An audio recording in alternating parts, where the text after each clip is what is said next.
Welcome to Facts TV News, where everything is true. Crash on North Coast Highway, driver and passenger injured. The driver of a truck and another person, said to be a passenger, were rushed to hospital following a crash on the North Coast Highway through St. Anne's Bay on Saturday. Details as to what caused the collision were unclear, but reports are that the truck was being driven on the busy thoroughfare when it later ran off the road and overturned. Reports are that the injured persons were later rushed to hospital by medical personnel. Up to press time, the extent of their injuries suffered by the victims were not known. The incident attached a large group of onlookers. One man on the scene was heard saying that a week before he lost his daughter in a crash close to the area where the truck ran off the road. Woman charged after robbery of motorists. The police have charged 20-year-old Andrea Forbes with robbery and other offenses following an incident in Eton Park, Spanish Town, St. Catherine on Friday, September 17. The police said that about 10:30 a.m., Forbes met with a man in his car and had a brief conversation. She allegedly exited the vehicle suddenly, and a man armed with a firearm entered and proceeded to rob the motorist of $65,000. A report was made to the police following the incident, and Forbes was arrested and charged with robbery with aggravation, accessory before the fact, and accessory after the fact. The police say they are searching for the other suspect involved. Board chairman, a no-show at Mergrove disciplinary hearing. Past students of the Mergrove High School said yesterday they were left aghast of the non-appearance of board chairman David Hall at a disciplinary hearing into actions by suspended Principal Dr. Marjorie Fullerton. The heated charges and counter-charges in the weeks leading up to the hearing were expected to set off fireworks at the meeting, but after a few minutes, the planned session fizzled with the panel could not produce any of the several items requested by Dr. Fullerton through her lawyer. In the end, the hearing was postponed to October 12, 2021 to give time to the Board of Management of the all-girls school, who have triggered the meeting by suspending Dr. Fullerton on September 10. The first sign that things had gone wrong came with a no-show of Hall, who has found himself in the middle of a bitter impasse between the principal and the vice principal for lower school, Loretta Ricketts, over the handling of school affairs. Hall, who subsequently took Ricketts' side, did not return calls or respond to WhatsApp messages seeking his comment on why he did not turn up for the disciplinary hearing which was set by the board. There was speculation that Hall withdrew from the hearing panel after the past students complained that 3 people, including the board chairman, who have voted to suspend the principal, were the same ones who would be trying her and could not give her a fair hearing. Other participants yesterday were either scared or were deliberately maintaining radio silence. The only one who returned a call to reporters was Reverend Peter Gart, the school chaplain, who said he did not attend the meeting and not heard about the outcome. Simone Thomas, head of the Mergrove High School Past Students Association Joint Committee, comprising Canada, United States, and Jamaica, said her colleagues were pained by the fact that the dispute is being further drawn out without any thought for the students who are the real victims in this. But the postponement seemed inevitable after the board-assigned personnel committee, when asked by Fullerton's lawyer, could not produce the minutes and recording of the meeting that voted for the suspension. Nor could they provide the reasons for the suspension, which were not documented. The suspension letter to Fullerton, signed by Hall, read, "The Board of Management of the MGHS, by 10 votes to 4 votes on Thursday, September 9, 2021, decided to take disciplinary action against you pending disciplinary proceedings on September 21, 2021, pursuant to Regulation 60 of the Education Act, the Education Regulation 1980. The Board hereby suspend you from duties with effect from Friday, September 10, 2021, until its disciplinary proceedings are determined.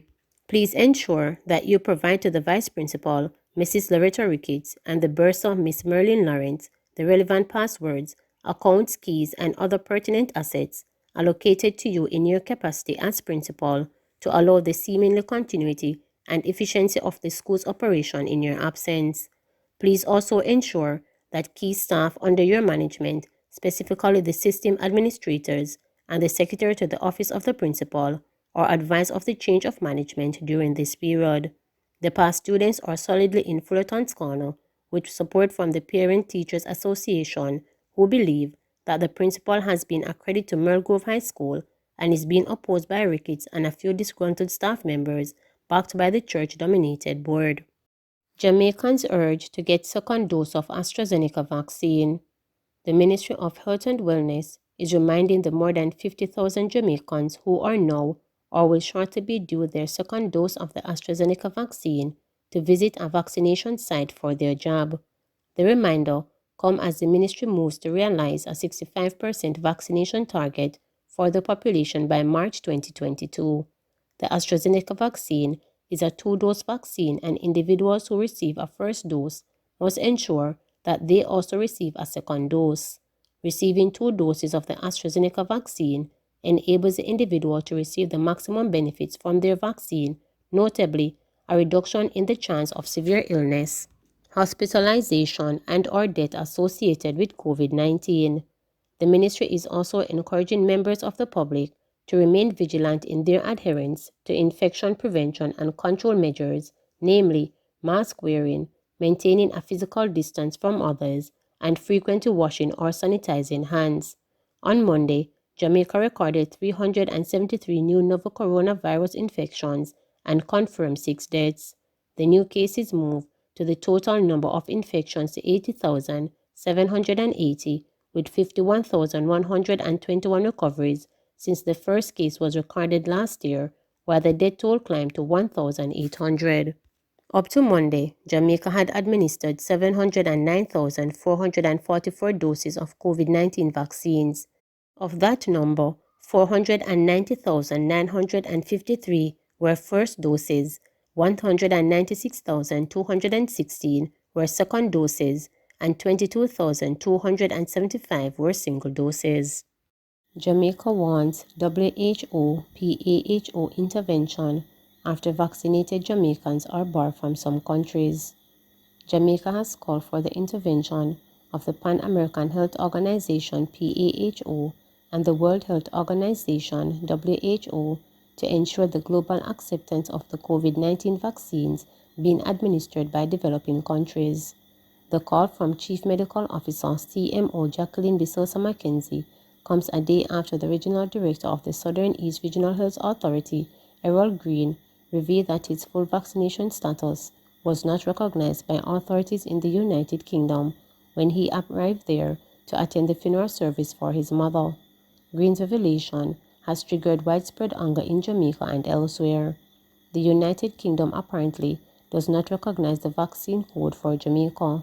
This has resulted in Jamaicans who are fully vaccinated designated unvaccinated on arrival in that country.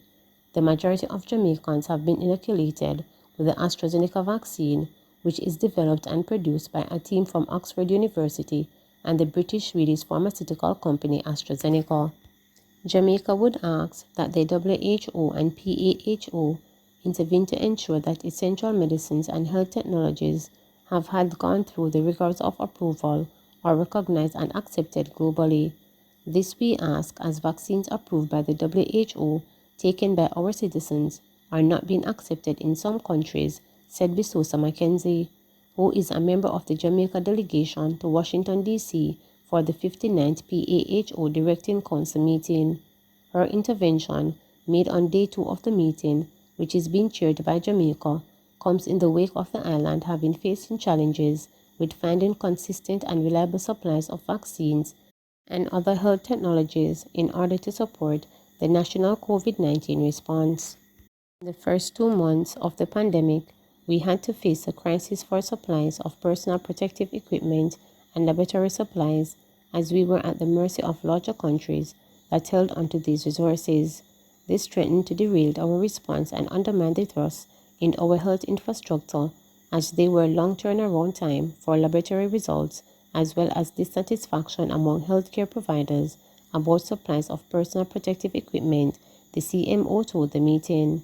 In the last few months, it has been the shortage of vaccine, as promises for suppliers are delayed as larger countries continue to pull and engulf resources. Even more recently, The break in our supply chain for liquid oxygen created periods of uncertainty in our hospitals, she added. It is against this background that Jamaica has called for multi-sectoral action to support COVID-19 recovery efforts, according to a statement from the Ministry of Health and Wellness.